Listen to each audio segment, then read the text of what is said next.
What would you do if someone tried to kill you?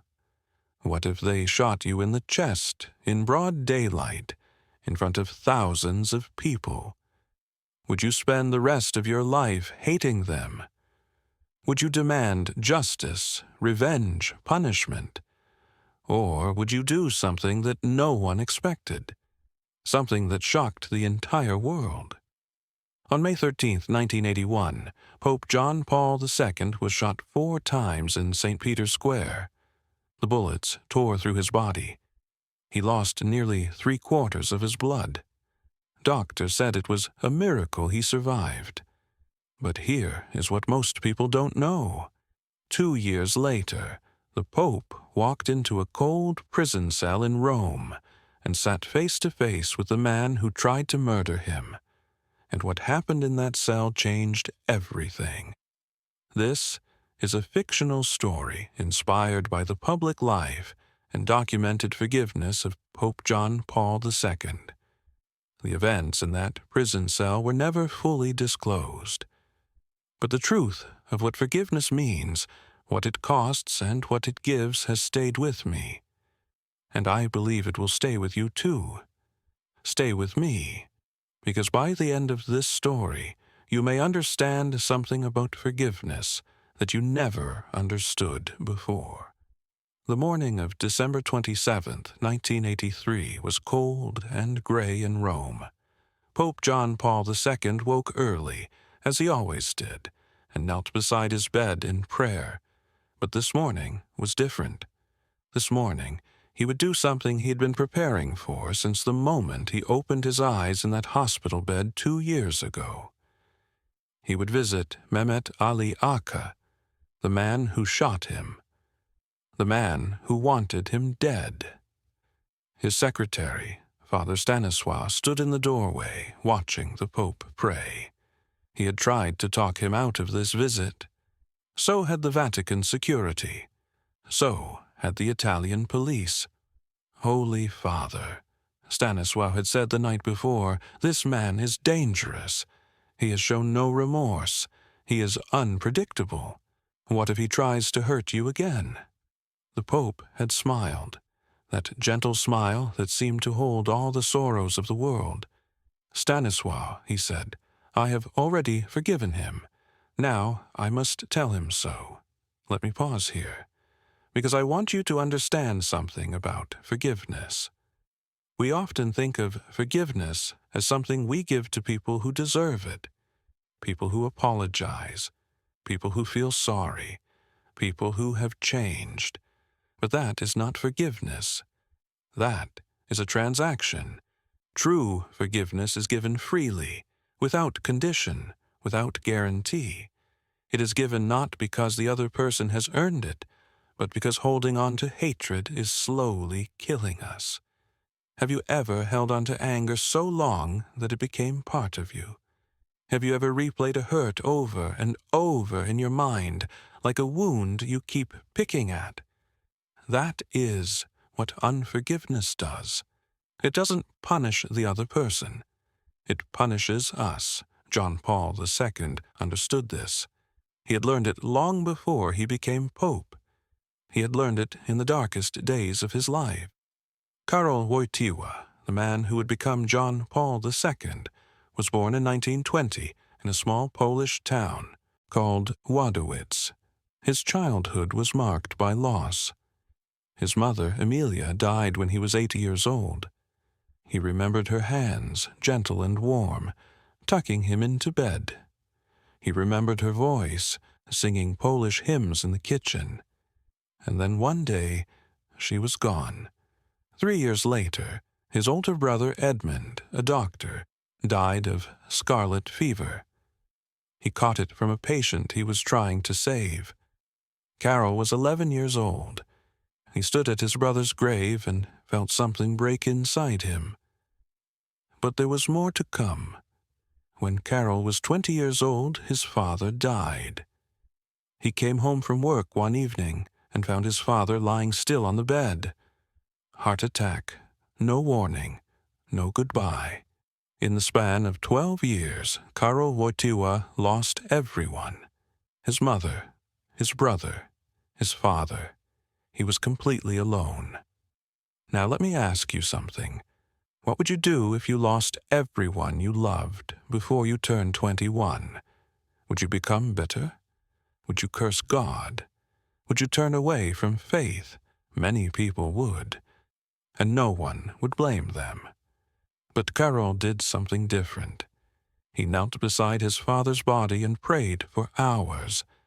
And in that prayer, something shifted. He later said that in those dark hours, he felt God closer than ever before. Not because God took away the pain, but because God was in the pain with him. He understood in a way that few people ever do, that suffering is not the opposite of love. Suffering, when surrendered, can become the doorway to deeper love. This is the man who would become Pope. This is the man who would walk into that prison cell. The drive from the Vatican to Rebibbia prison took about 30 minutes. The Pope sat in the back of the car, rosary beads in his hands, lips moving in silent prayer. Father Stanisław sat beside him, nervous, watchful. "Holy Father," Stanisław said quietly, "what will you say to him?" The Pope was silent for a moment. Then he said, "I don't know yet. I will listen first." This is something most people don't understand about John Paul II. Despite being one of the most powerful men in the world, he was first and always a listener. He believed that every person, no matter how broken, no matter how lost, carried the image of God within them. Even Mehmet Ali Aka, especially Mehmet Ali Aka, because the ones who do the most harm are often the ones who have been harmed the most. The car pulled up to the prison gates. Security was tight. Italian police everywhere. The world's media had been told about the visit and cameras were waiting outside. But no cameras would be allowed inside the cell. What happened between the Pope and his would-be assassin would remain private. Almost. The prison warden led the Pope through long gray corridors. The smell of disinfectant and despair hung in the air. Prisoners in their cells fell silent as the white-robed figure passed. Some crossed themselves, others simply stared. And then they reached cell 41. The door opened, and there he was, Mehmet Ali Aka, 25 years old. Dark hair, dark eyes, a face that betrayed nothing. He sat on a metal chair, hands folded, watching the Pope enter. For a long moment, neither man spoke. The Pope pulled up a simple wooden chair and sat down, close enough that their knees almost touched. And then John Paul II did something that shocked everyone watching through the small window in the door. He took Aka's hands in his own. Let me tell you what this means. This was the man who had aimed a gun at his heart. This was the man whose bullets had ripped through his intestines, his colon, his arm. This was the man who had caused him months of agony, multiple surgeries, years of chronic pain. And the Pope held his hands, like a father holds the hands of a lost son, like a shepherd holds a wounded lamb. The two men spoke in low voices for 21 minutes. No one outside the cell could hear what was said, but photographs taken through the window show something remarkable. At some point during the conversation, Aka leaned forward and whispered something in the Pope's ear, and the Pope nodded. Then Aka did something no one expected. He bowed his head, and the Pope leaned forward and blessed him. What did they talk about? The Vatican never released a full transcript, but in interviews afterward, John Paul II gave small hints. "I spoke to him as a brother," the Pope said, "a brother whom I have forgiven and who has my complete trust." Complete trust. Think about that. The man who tried to kill him now had his complete trust. How is that possible? Here is what I believe happened in that cell. I believe the Pope looked into Acca's eyes and saw not a monster, but a broken human being, a man who had been used by forces larger than himself, a man who had been fed hatred and violence from a young age, a man who had never known the love that Karol Wojtyła had known from his mother, his brother, his father. And the Pope saw in Acca what God sees in all of us, not what we have done, but what we could become. This is the secret of forgiveness. It is not about pretending the wrong didn't happen. It is not about excusing the behavior. It is not about letting someone off the hook. Forgiveness is about releasing ourselves from the prison of hatred so that we can be free. And in that cell, it was not Acca who was set free. It was both of them. Let me ask you something. Is there someone in your life you haven't forgiven? Maybe they hurt you deeply. Maybe they betrayed your trust. Maybe they took something from you that you can never get back, and you have carried that wound for years, maybe decades. I want you to imagine, just for a moment, what it would feel like to let it go, not to forget, not to pretend it didn't matter, but to release the grip that hatred has on your heart. Can you feel it? That lightness, that freedom, that is what forgiveness offers, not to the person who hurt you, to you. The Pope left the prison that day and spoke briefly to reporters. What we'd all talked about must remain a secret between us, he said. I spoke to him as a brother whom I have forgiven and who has my complete trust. But there was something else the Pope said, something that often gets overlooked. He said, Acca asked me a question that I could not answer. What was the question? For years, people speculated. Some said Acca asked why he didn't die. The bullets should have killed him. Medically, there was no explanation for his survival. Others said Acca asked about the secret of Fatima, a prophecy that some believed predicted the assassination attempt. But I believe the question was simpler and harder. I believe Acca asked, "Why did you forgive me?" And the Pope could not answer in words. Because forgiveness is not an explanation. It is a mystery. It flows from a place deeper than reason, deeper than justice, deeper than anything the human mind can fully comprehend. It flows from the heart of God. And John Paul II had spent his entire life trying to live from that place. The years that followed the prison visit were remarkable. John Paul II continued his papacy with even greater energy. He traveled the world. He spoke to millions. He helped bring down communism in Eastern Europe. He reached out to other faiths, visiting synagogues and mosques, building bridges where there had only been walls. And through it all, he carried the bullets in his body. Doctors had decided it was too risky to remove all the fragments, so they stayed with him, a constant reminder of that day in St. Peter's Square. But he never spoke of them with bitterness. He spoke of them with gratitude. One hand fired the bullet, he said. Another hand guided it. He believed that Mary, the mother of Jesus, had protected him that day. The assassination attempt happened on May 13th, the anniversary of the first apparition at Fatima. The Pope saw this as a sign. He had one of the bullets removed and sent to the shrine at Fatima, where it was placed in the crown of the statue of Mary. A bullet meant to kill became an offering of thanksgiving. This is what grace does. It takes the worst things that happen to us and transforms them into something beautiful, not by erasing the pain, but by redeeming it.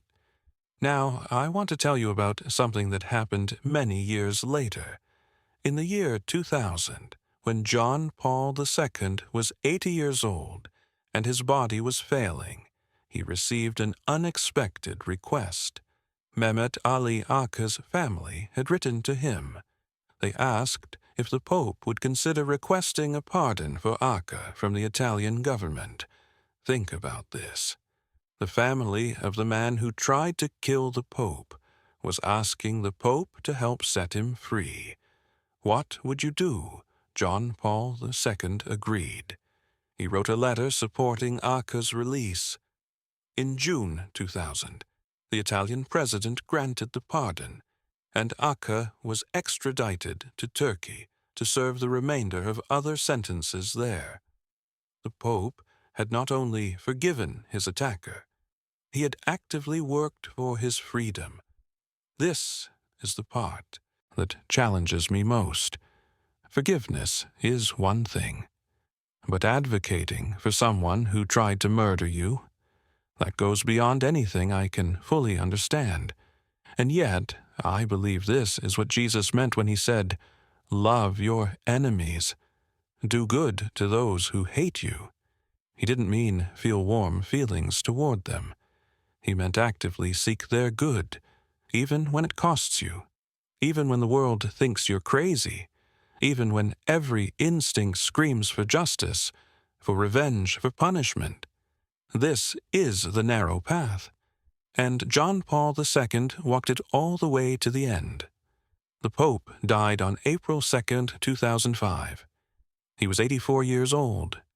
His final years had been marked by Parkinson's disease, by increasing frailty, by the slow surrender of a body that had carried him through so much. But even in his weakness, he continued to teach.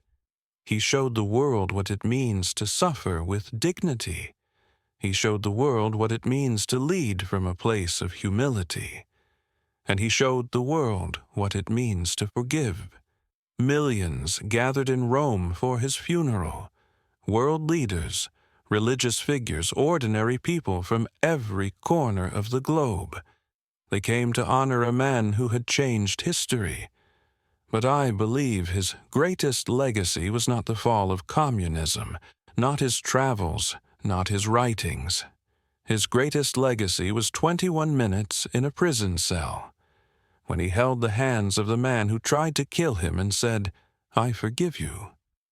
In 2014, John Paul II was declared a saint by the Catholic Church, the man who had lost everything by age 21.